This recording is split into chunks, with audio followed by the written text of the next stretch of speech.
আসসালামু আলাইকুম ওয়া রাহমাতুল্লাহি ওয়া বারাকাতুহু। যে যেখান থেকে দেখছেন প্রত্যেকের উদ্দেশ্য করে আমার একটা বার্তা। আগামীকাল 27শে মে খিলকাপুরে ফুরকান আহলে সুন্নাত ওয়াল জামাতের ব্যবস্থাপনায় যে ওয়াকফ কালাকানুনের বিরুদ্ধে যে প্রতিবাদ সভা এবং এই আবহাওয়া চারিদিকে ঝড়পানি হচ্ছে, এতে হয়তো অনেক মানুষ দ্বিধাদ্বন্দ্বের মধ্যে পড়ছে। ইতিপূর্বেই কয়েকজন ফোনও করেছে ইতিমধ্যে। মনে রাখবেন একটা কথা, কোনো অবস্থাতেই আমাদের প্রোগ্রাম বন্ধ হচ্ছে না ইনশাল্লাহ। কেন, ঝড় পানি এটা তো স্বাভাবিক হবে, এটা সৃষ্টিকর্তার হুকুম হবে। আর এটাও তো হতে পারে তিনি আমাদেরকে পরীক্ষা নিচ্ছেন।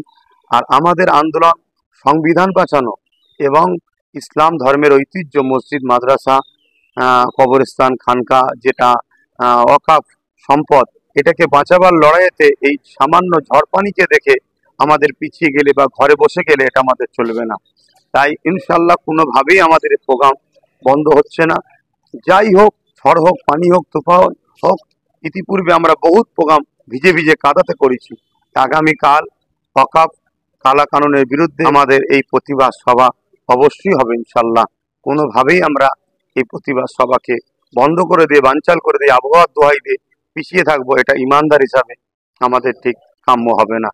আশা রাখছি আমার ভালোবাসার মানুষ যেভাবে বিগত দিন আমার ডাকে সাড়া দিয়েছেন, আগামীকালকে 27শে মে মঙ্গলবার খিলকাপুর মাঠে আপনারা সকলে আসবেন। সুস্থ থাকেন, ভালো থাকেন, আল্লাহ হাফেজ।